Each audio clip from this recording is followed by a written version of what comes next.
Universal credit is assessed differently to the old benefit system. Universal credit is a monthly benefit rather than a weekly or yearly one, meaning it is paid and assessed every month. These are called your monthly assessment periods. The start date of your monthly assessment period is dictated by the day you first made your claim for universal credit. For instance, if you made your claim on the 7th of the month, this will be the start date of all your subsequent assessment periods, meaning they will end on the 6th of the following month. Your Universal Credit Award is calculated on the last day of your assessment periods, in this case, the 6th. The calculation will be based on your known circumstances on that date, plus any wages and other assessable income received during that period. Once your award is assessed, you will receive your universal credit payment up to 7 days later. So if your monthly assessment period ends on the 6th, your payment will usually be made on the 13th. This means that when someone makes a new claim for universal credit, they will have to wait a calendar month and 7 days from when they first made their claim until they receive their first universal credit payment.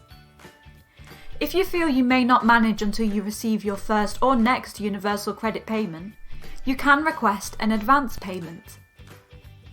Let's have a look at how a change in your circumstances may affect your award. A beneficial change, one that means you are entitled to more universal credit, such as having a baby, will normally be taken into account from the beginning of the monthly assessment period in which it is reported. For example, here's Julie.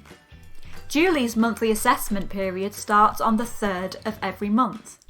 On the 22nd of July, Julie had a baby. She reported it to the DWP on the 22nd of August, a month later.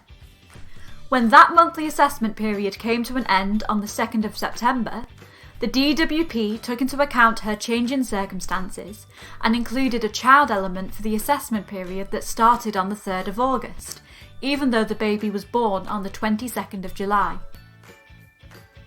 A change that means you are entitled to less universal credit, a detrimental change, such as a dependent child leaving home, will always be actioned from the beginning of the assessment period in which it happened, regardless of when it is reported or when the DWP found out about it.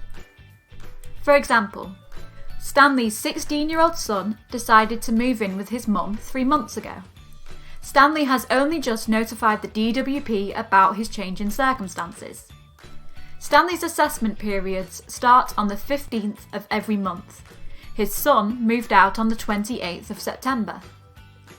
When the DWP next assess Stanley's entitlement to universal credit, they will remove the child element for his son for this assessment period, and the previous 2. Because of the late notification, Stanley has been overpaid.